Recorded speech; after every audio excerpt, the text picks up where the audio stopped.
Shukaansi sarbeeba oo dhex maray wiil iyo gabar. Wiilkii ayaa wuxuu yidhi, walaal waxaan doonayaa inaan kula yeesho shir albaabadu u xiran yihiin. Yacni waxaan rabaa inaan ku shukaansado. Gabadhii waxay tidhi, walaal waxba kama qabo. Wiilkii wuxuu yidhi, walaal hadda ka hor dowlad ma soo dhistay? Oo ula jeedo, guur ma soo martay? Gabadhii waxay tidhi, haa walaal. Wiilkii wuxuu yidhi, ma lagu aqoonsaday? Yacni ubad ma soo dhashay? Gabadhii waxay tidhi, maya walaal, aqoonsi ma jiro. Wiilkii baa haddana soo booda oo yidhi, dowladdii hore maxaa kala diray?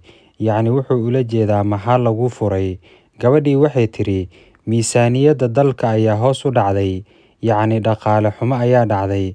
Markaas baan mooshin ka keenay. Yacni ifur baan idhi.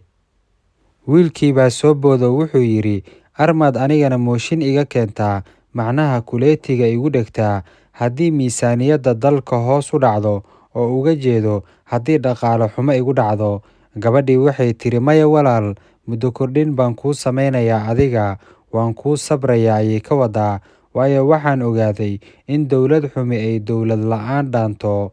Yacni waxay kala jeedaa in nin fakhriyi uu iskaabulanimo dhaamo. Wiilkii wuxuu dhahay, hadda ma ii codaysay? Gabadhii waxay ugu jawaabtay, weliba si aqlabiyad leh. Wiilkii baa haddana yidhi, doorashadeena ma 4.5 bay noqonaysaa mise hab deegaan doorasho? Oo uu kala jeedo, arooskeena ma hool baa lagu dhigayaa mise xaafadda? Gabadhii waxay tidhi, walaal 4.5 ma doonayo, waxaan rabaa hab deegaan doorasho. Oo ay ka wado, waxaan rabaa inuu deriska iyo asxaabta ka qaybgalka ku koobnaado. Wiilkii baa soo booda oo yidhi, haddaba walaal waxaa inoo balana doorasho daahfuran, yacni meher aan la isku adkayn.